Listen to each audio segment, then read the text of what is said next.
Voices of the Anambra, our pride, our voice. Welcome once again to Voices of India Anambra podcast, where we get to speak our minds the way we have it right there in our heart. My name is Uche Chukwu Ebonam. You can call me Jasmine. And if you are not told, you would see that in this administration, we take urban regeneration seriously. And that is why today we want to take a deep dive into the transformation of the Anambra Capital Territory. Yes, we're looking into Actda today, the Awka Capital Territory Development Authority, Actda. We want to see how Actda has become a tool for urban regeneration right here in Anambra State. I mean, it's not a story you'll be told without being shown the facts. So that's why today we decided to come on the podcast with Dr. Osi Onuko. He is, in fact, the MD CEO of the agency. And we say welcome to today's podcast. Thank you very much. Thank you for having me. Oh, it's lovely having you here. It's an honor to be here with you. Yes, it is indeed an honor to have you, because from road networks to infrastructure development, investment opportunities, a vision to build a capital city that is worth having and calling a capital city. I'm sorry to say, but people have actually said that Awka is a glorified village. But I don't know if that is still same in this administration. I mean, we're 4 years in, 4 years plus in to this administration of Professor Chukwuma Charles Soludo. But maybe at the end of today's podcast, we'll know if it is still a glorified village or if there's any change that we need to see that we are not seeing, right? Exactly. So firstly, we want to first understand what came about Actda. This is something that is an agency that carries the entire Awka capital. Talk to us about it. Okay, thank you very much. Once again, thank you for having me. Vona has been doing so wonderfully well. Thank you. Well, when you talk about the Awka Capital Territory Development Authority, it's an all-encompassing agency. Okay. First formed by Act of Parliament in 2009. And as the Parliament has undergone several changes within the Anambra State House of Assembly, that we now have the Actda Law of 2020, amendments and so on and so forth. So basically, in three folds, in three buckets. One, the enforcement, fiscal planning of the Capital Territory. Two, enforcement of the development control laws within the Capital Territory. And then the big bucket, with a lot of components, which is the accelerate the infrastructural development of the Capital Territory. Okay. So Actda was basically created to fast track the development of the Capital Territory. Before Actda, there were agencies like the Anambra State Urban Development Board and so on and so forth that was there to help coordinate. Basically, they were just trying to do the fiscal planning aspect. But Actda, the government, as it is the practice within other states in Nigeria, the government decided that it is also going to be very important to have a dedicated agency whose roles will be primarily to develop the Capital Territory and elevate it into a befitting status that it deserves. So from what you said, this agency did not just start with this administration. No, of course. Even though people think the agency started with the administration. Oh, wow. Yeah, because I get to see a lot of people asking me, it seems Soludo created Actda. Okay. I'm sure maybe you didn't even know about Actda before now. No, I knew. I of course I knew about Actda. Actda. You're in the media, you know. Yeah, I but know. basically people of the field. So it didn't start with the administration of Professor Chukwuma Soludo. But Professor Chukwuma Soludo gave it life. So how did he shape it with his vision? Good. What is the driving force of Actda? The driving force of Actda is the vision of the government, the smart megacity, livable and prosperous home smart megacity. So that is the whole driving force of the activities within the Awka Capital Territory. And the laws were there. The laws had enabled the agency to do several things, like you talked about investment, attract investment, infrastructure development, urban renewal, regeneration, building roads, bridges. But that full potential, whenever the agency never never acted in that full potential before Soludo came. Okay. So it was Governor Soludo that actually put it to full test. Oh, this law is here, so why not we instigate something? Let's stimulate this agency to do big things, Okay. have big dreams and big ideas, and implement them. So he gave us the wings to fly. We became very ambitious with our planning and our ideas, and that is why today we have ranged from just going to mark stop work to infrastructure development to enforcement of rule of law and order within the capital territory. And that's what the governor has done. And with that, the Actda has positioned itself to be a foremost agency when it comes to issues around the capital territory. So today in Anambra, when you talk about Awka Capital Territory, Awka City, I think the first thing that comes to everybody's mind is Actda, because Soludo had made it so. He gave it the impetus to operate. So before now, it was just a redundant agency. Basically, few people here, their job was to go and mark, like I said, stop work here and there. And they would not even teach to bite. So, but with the governor's support, we were able to reinvigorate the place and transform the place to what it is.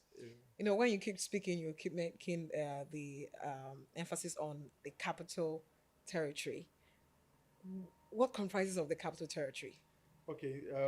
Is it just Awka as a town, or are there other communities that make up local government areas that make the up? The law is very clear about that. Right. Every community within 10-kilometer radius from the Anambra roundabout falls within the capital territory. Awka is the capital city. Oh, okay. But Awka is not entirely the capital territory. The capital territory encompasses about 23 other communities. 23? Yes. Predominantly in 3 local governments, parallelly in 3 others. Okay. So all the towns in Awka South, of course, is within the capital territory. Then few in Awka North, some in Onjikoka, 1 or 2 in Dunukofia, and 1 or 2 in Anocha. So that's it. So predominantly in, like I said, 2-3 local governments, parallelly in others. So 23 communities, and that's towns that fall within 10-kilometer radius from the point of calculation, which is the point of measurement, which is the tower, the Amor roundabout, that where you have the huge tower. Yeah. So 23 communities make up this territory. Exactly. Wow. Now, what specific changes can people say, okay, this is what Actda is doing or have done so far? I think for us to, our people say that more than a result in exam. But tell us, what was the results? I mean, we are here in fun now. Yeah, but we have to say it. Where we are coming from. Before now, like you did mention, there was the irritating word phrase, glorified village. But it's not a glorified village. But it's very irritating, very, very irritating, because, and it is the fact that we recognize how irritating that phrase is. That's why we came with the very, like I said, ambitious transformation, infrastructural, social, and behavioral transformation within the capital territory. In the terms of infrastructure, because the idea is to make here livable. Government's duty is not to make everybody rich, but at least to make this place where people can, as the governor will say, where they will live, where they will learn, where they will invest, where they will work, where they will relax, and where they will enjoy. That's what we are geared towards. Turning this place from a departure lounge, which it has been all these years, to a destination point. And in the terms of infrastructure, when the governor came, today, families in Awka, within the Awka capital territory, Awka City, even in Anambra, can now smile and beat their chest and say, yes, we have places where we can take our children to. We didn't have that. I grew up partially in this town. My parents didn't take me anywhere. Because there was nowhere to go. So as soon as we go to the church and play in the field there, it's part of recreation now. Yeah, but the point is, the world is moving. Yeah. And in a city, there are some indicators that makes a place a city.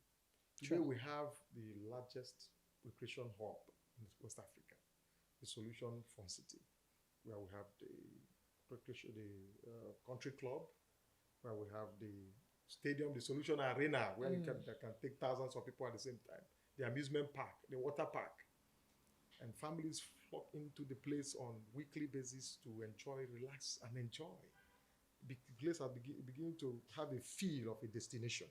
Shopping malls are springing all corners of the city. Because you ask yourself, shopping malls, the rate of huge shopping malls here and there, if there were no patronizers, there were no people here, those businesses, money go where there will be interest in capital, isn't it? True. We have the big shopping malls, the Kenga Mall, the private malls all over the place. New ones are springing up everywhere. So the ease of life, the infrastructure, road infrastructure. When we came in, some of these places we passed through, the Mecca Anyoku Boulevard, the Abakaliki Street, the Estobiaka Road, the Unizik Junction down to Isuanocha. These were the city hubs, the commercial hubs of the city, axis of the city. They were all in shitty state, deplorable. It is this government, because the government has a vision, like I said, livable and prosperous megacity. There's a vision to transform this place, and all those roads were fixed, and not just fixed, and it gave life back to the city, and elevated the status of Awka from what you called it, which is very irritating, to what it is now, a globally competitive. So you'd say that it has changed? Of course, it has changed, and indicators are there. For instance, today in Awka, the rent has skyrocketed, not on the negative side, but due to the influx of people. The people that left several times, people went to Lagos, Abuja, some went to Asaba, neighboring towns, Enugu. They are coming back. There's pressure on housing. Supply is short. Even though the supply is elastic, it keeps expanding, but it's still short when compared with the demand on it. That's why the prices are going up. Well, how is Actda ensuring that this new infrastructure does not decay or collapse? Well, like I will always say, it is a collective responsibility of everybody to protect government infrastructure. So when government have put in resources to get these things done, it's us that will protect it. But us within the government agency, we have a unit, dedicated unit called the Rapid Response Unit. Okay. They are basically charged with issues of the environment and government infrastructure, public infrastructure. Okay. So we make sure, like a story I just was discussing with one of my staff, a son of a female judge had to, I don't know, I wouldn't say he was drunk, but knocked down one of our street lights. So they held him, and the mom called me, a judge. I didn't know her before now, but she called, said, no problem, but at least let him fix the place, let him fix back the light. And he did. And the mom called me later to say that means the government is working. So break and pay. Of course. I never knew such thing works. Like, actually, when you break government's infrastructure, you run away. The task force making sure that at least if you pass through the roads, maybe some of these new roads, maybe in the morning, you will see some of our staff sweeping the road. Even though, yes, it's not within our primary purview, that's the local government. But we understand that the environment belongs to all of us. So we support. We have sweepers sweeping the roads, making sure that this infrastructure, at least while we are here in the office, does not decay. Okay. Earlier when you came in to Actda, we saw videos. I mean, it was really crazy on social media. It's gonna be like every day they swear for you for social media. You know what better for this agency? And I mean, you're here right now, and a lot of people ask that question: what happens to these people who have been displaced because we are trying to regenerate our cities? Not that Abraham not in mind in the first place, but then we are trying to have we're having a facelift of the city. These people have been moved, shanties have been destroyed. What happens to these people? Well, those era it still continues. It's a tough phase of my life personally and the life of the administration and Actda generally. Urban renewal comes with a cost. That's it. And for any society to move from point A to point B, there must be very zero tolerance for anyhowness. So what happened that when we came in, we found out that almost all our roads, streets, corridors, corners turned into commercial corridors. People were trading on the road. They were trading on almost anywhere. Activities were going on. People wake up, they block waterway, they wake up, they obstruct traffic, build plazas to obstruct public view and all this stuff. without following the building codes, regulations, and even getting approval. The shanties were all over the place. We knew that the city, the capital city, we are envisioning, the Mr. Governor's vision for Awka. We couldn't have that with such scene, with such what we met when we came in. Okay. So we were deliberate and intentional about it, dislodging these shanties, taking them out of the road corridors, the pedestrian walkways, and so on and so forth. It was a tough fight. In fact, my House of Representative member, I will not call her name, had to do a full press conference and had my name on the sledge and was using the hammer to hit on it. Well, and that of the governor too. But I thank God for the kind of governor we have. He's very supportive. Oluwatoyewu is a very kind man. So we knew that we had to do it. But we also had this challenge, doing it and with a human face. Exactly. This, which is where you are coming from. Yeah. Even though it's very difficult to do anything in Africa, let me not speak for Africa, to do anything in Nigeria where we live with a human face. Because our people can be so sometimes belligerent. Anywhere you see that people were dislodged, we didn't wake up to dislodge anybody. I'm not a demon.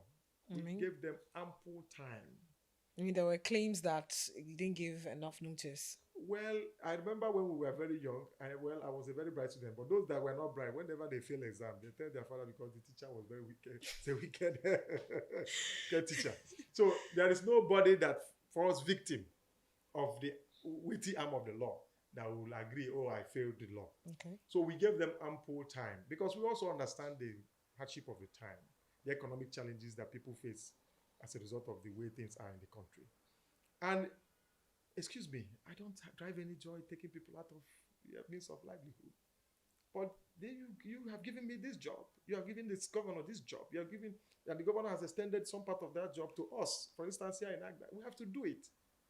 He told you people that he's coming to give you a Dubai, Taiwan, Africa, Silicon Valley, isn't it? Yeah. And you accepted and voted. And part of that process is sanitizing the system, sanitizing the society. So you agreed and voted for that.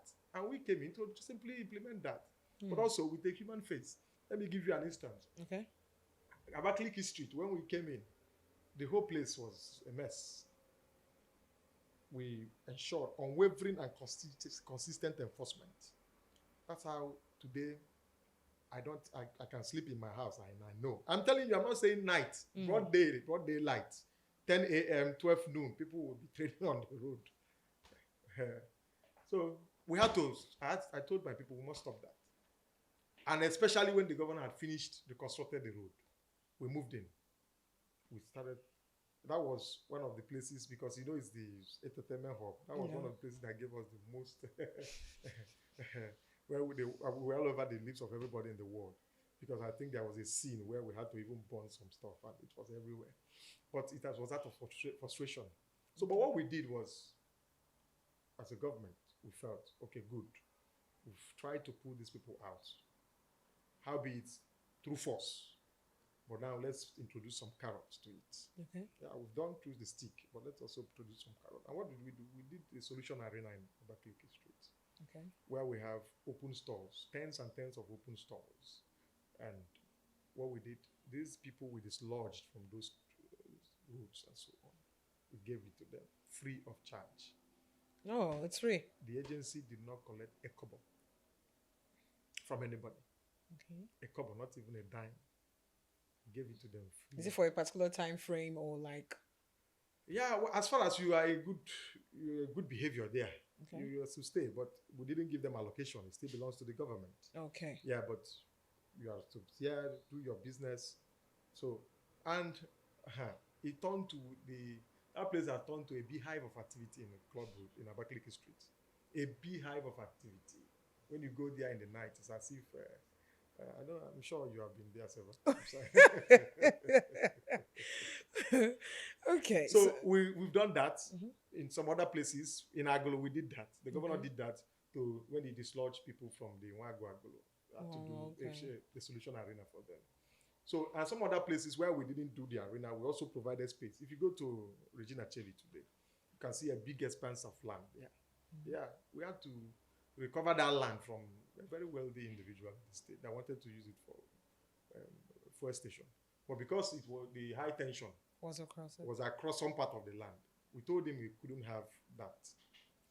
And it falls within the setback of the highway. So it took us to court severally. In fact, I tried to even bribe us. At some point, I got an offer of 50 million to let it go. But that's not the point. The point is, we said no. Let's have all these keke traders. So they can have somewhere. And now if you go there, they are there. Even if you drive from there, that's where they are. That's why you could have sanity along that Regina Cheli. So that's the human face side of it. Well, I'm happy there's a human face. I mean, we want something. Women always like the human face. We always love the human face. And then talking about having a human face, all this, you've actually listed out. How has these activities been able to attract investments, create jobs, and even raise property value? Of course, you actually mentioned that rent has increased, but that one is paining me. The rent that has increased is paining me, please. Yeah, you have to double your effort. The point is this. 4 years ago, there's a particular land in Isu and Ocha was offered to buy for 6 million. Okay. This year, the person that bought it then is put it in the market for 30 million. From Isu and 6 Ocha. million. Isu and Ocha, not the capital city. So you can understand when you say how has it attracted investment?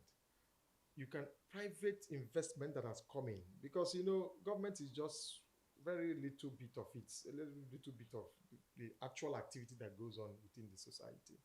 So the sort of private investment here and there, there is a lot of money in the field. There's a lot of money in the street. People are working, businesses are thriving. And that is why you see these city traders everywhere. Because they sell. Anywhere people just park their car and they buy. But we're not saying, oh, we encourage you, but let's just do it in an orderly manner. You get the point. Yeah. Not that we don't want them. We know we want them. Because they also keep the society moving. They keep it alive.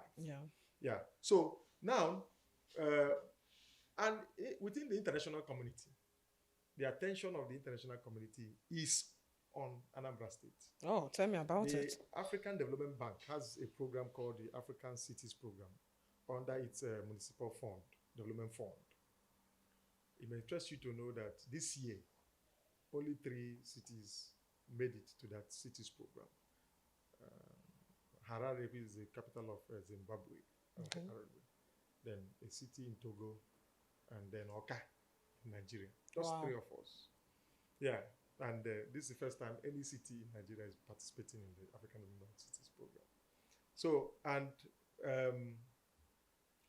it's a direct result of the institutional credibility of the government and the belief the people have on what the Professor Soludo is doing.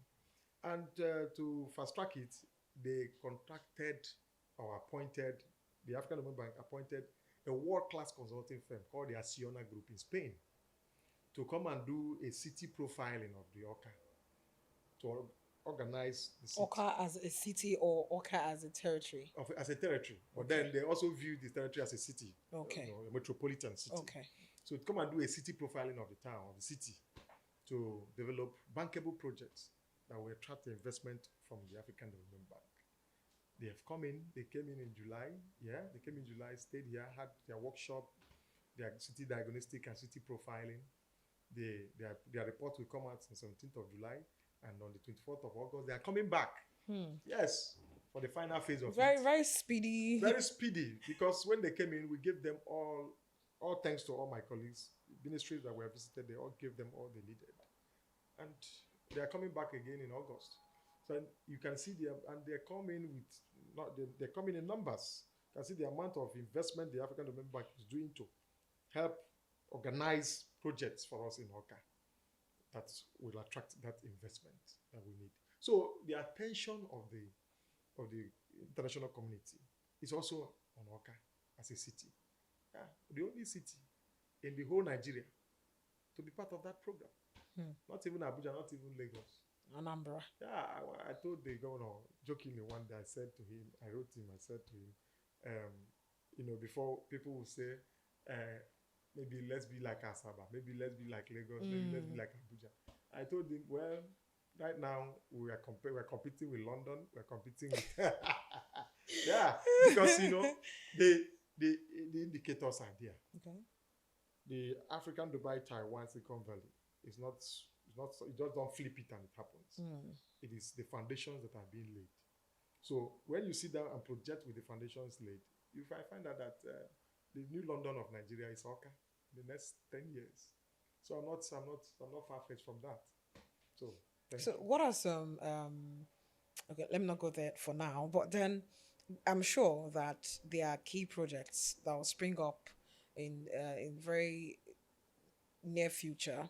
And then we have the Solution Fund City, which is one big project standing already and existing. But will you tell me that Actda has not experienced land grabbing? yes. And how do you deal with it? Yes, talking on projects. Even looking at the lighthouse as well. Talking on projects, we're also doing, it's coming to life soon, the Awka City Park.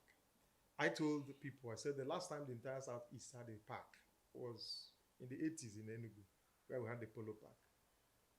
It's no longer there. They use it now for as a shopping mall. There's no city park anywhere in Southeast. Yeah, maybe in Lagos. You mean where we can go and think about our life? Where you can, nature, where you can have a feel of nature, where families can picnic. Some of you that have traveled, maybe you've gone to London, the Hyde Park, you've gone to Regent Park, you've gone to different places around the world.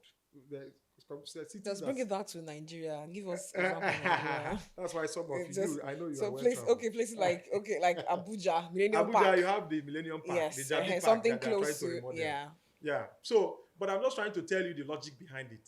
Cities are synonymous with parks because people will have to breathe. You must give people where they can,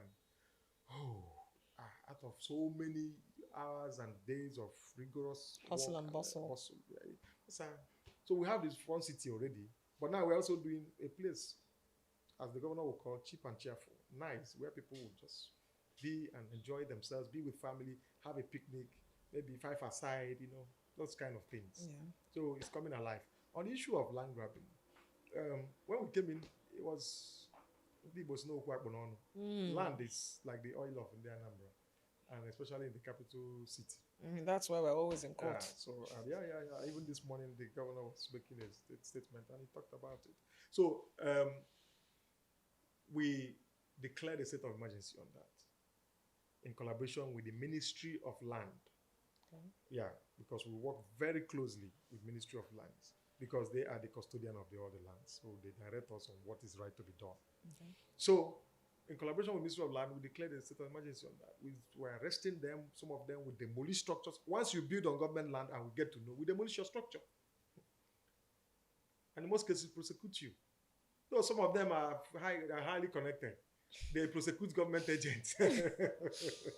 So, but we are very tenacious about it. We are very, very deliberate to make sure that people don't just wake up and go into public lands or even private lands of other persons to build. One of the greatest petitions I receive here are land-related petitions. Wow. In fact, there's no day I don't treat, let me just be modest, 10 petitions that is related to land. In fact, I had to now create a land recovery committee. Good. After the land recovery committee, in fact, I now created a department on land matters to collaborate with Ministry. Is that serious? Yeah. Because every day you come here, this person went to my land grabbers everywhere. And they are very well organized. It's become an institution. They know the police, they know the army, they know everywhere. So you just have to also be as tough as very they tactical. are. I don't know as tough as they are. The place we have, the Fun City, it was already grabbed. People took over the place. And we had to go and flush them away. Especially those at the express entrance there. In fact, that gate you saw there was a bungalow there. That particular place you see, Fun City Gate. Yeah, I will share the pictures with you.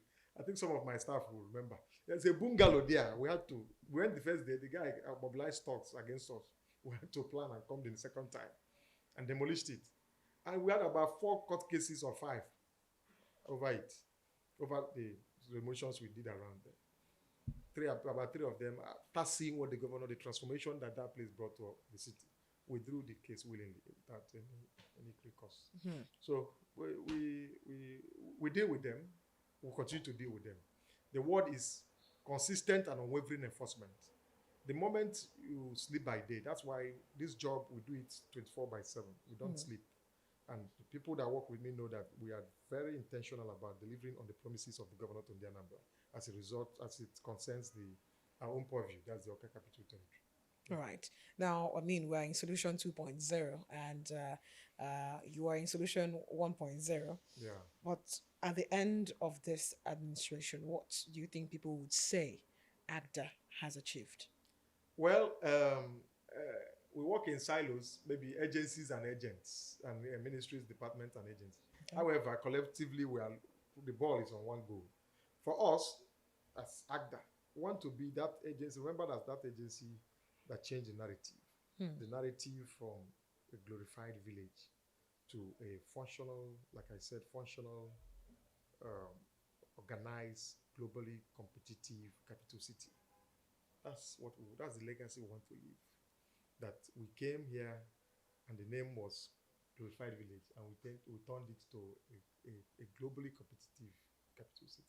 But is there any effort to sensitize the people of the need to be part of the process? Of course. And to maintain it, because sustainability is a thing here. Yeah, exactly. Because the point is, like you said, sustainability is a thing here. Of course, there's sensitization, massive sensitization. Because part of the problem we also have as a people is the behavioral pattern of our people. So people don't understand. They see these things as government is doing. But actually, government is doing with the taxpayers' money. So it's a collective responsibility of everybody. So we don't see it as government property. Government this. Who is government? We're all the government. We're all the government. A few people, some of us that are in position, are there, the social contract. The people gave us that power to be here. So we're actually working for them. So it's just like you have a driver. And every day you say, the car is his own, you can destroy it the way you want. But see, it's actually working for you. You're the owner. You're the boss. True. Yeah, so we'll continue to sensitize the people. We'll continue to appeal to the conscience of our people. And also make them understand that public assets and public good is our collective, we have a collective ownership of it. Okay. It belongs to all of us. It does not just belong to Chukwuma Soludo or Osionuko or any other person in government sector. It belongs to all of us. When that understanding comes to mind, we'll begin to change the way we do some of the things we do within our society. All right. So what is one policy you think that Actda still needs to get right? Well, the one policy, all we do is good.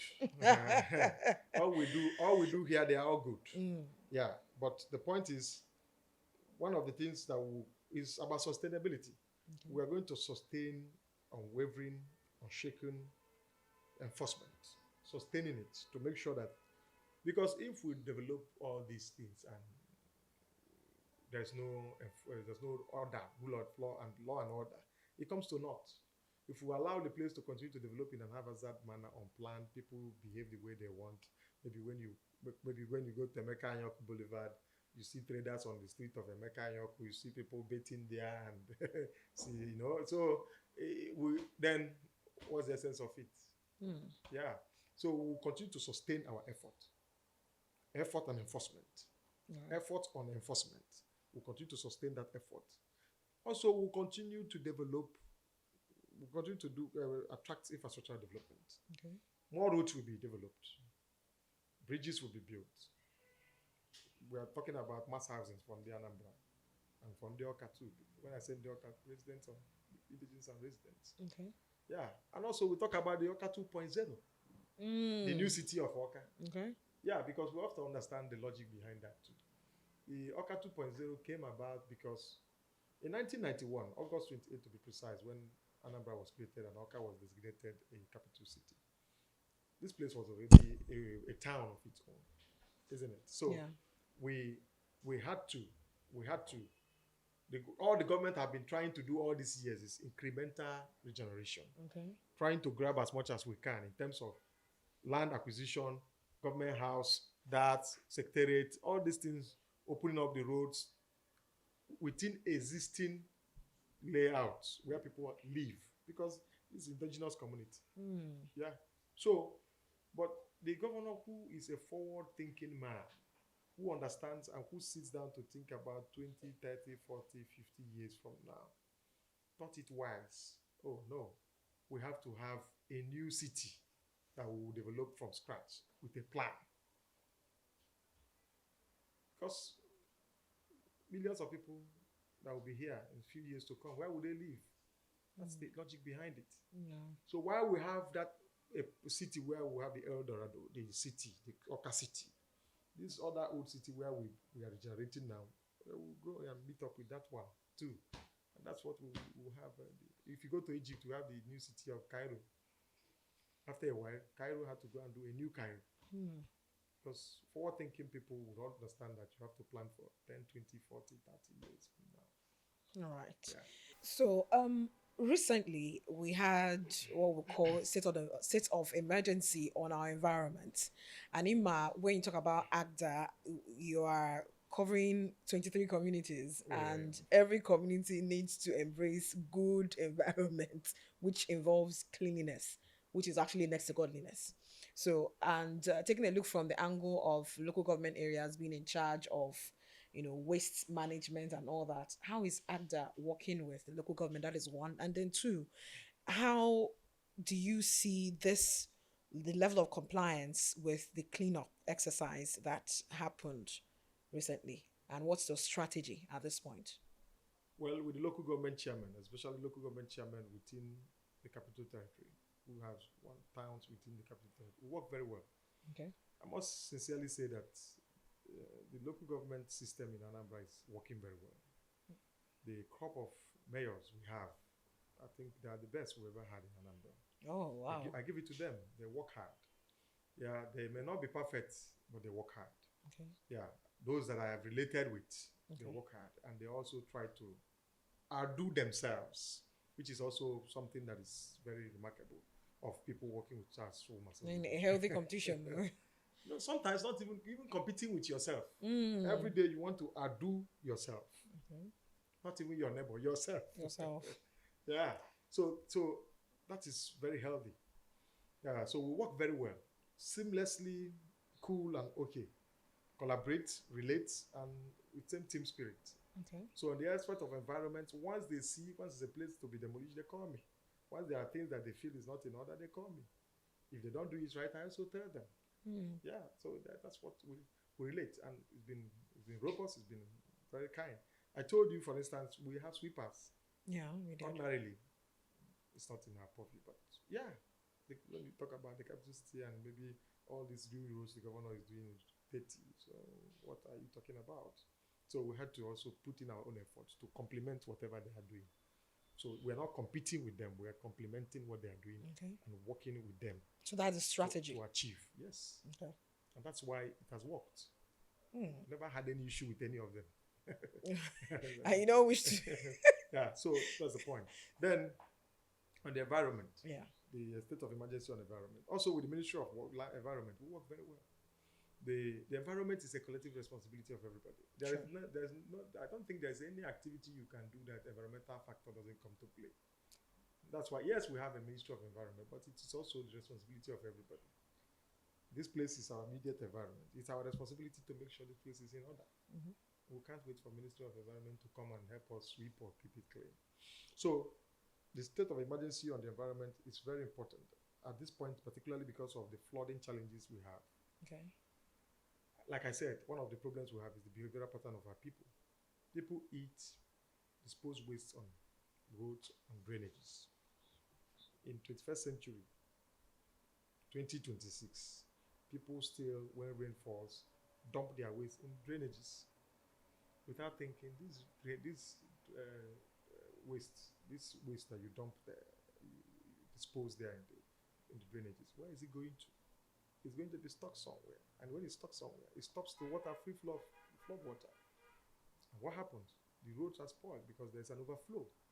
And when the roads are spoiled, it goes to people's homes. And that's what that's when we say flooding. We know that there's this natural disaster aspect of flooding, but also the man-made one. Yeah.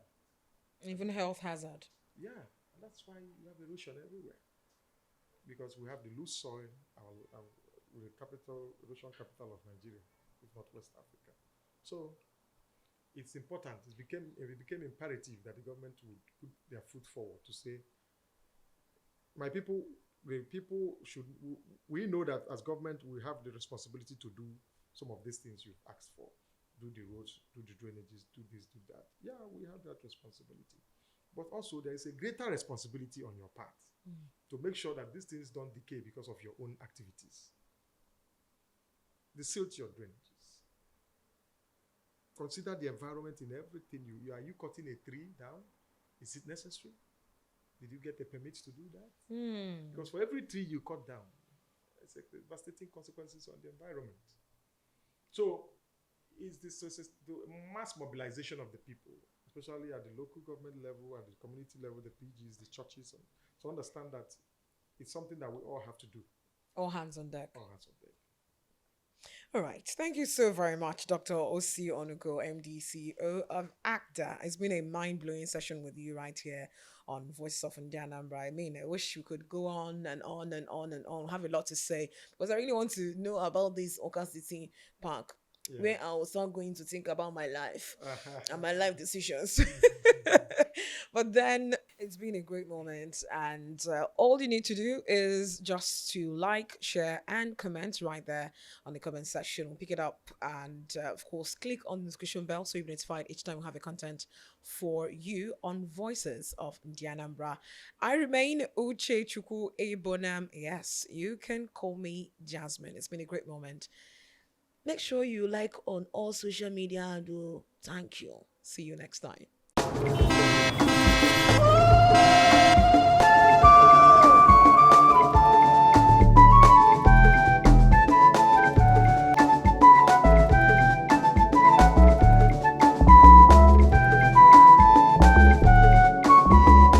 Voices of Anambra, our pride, our voice.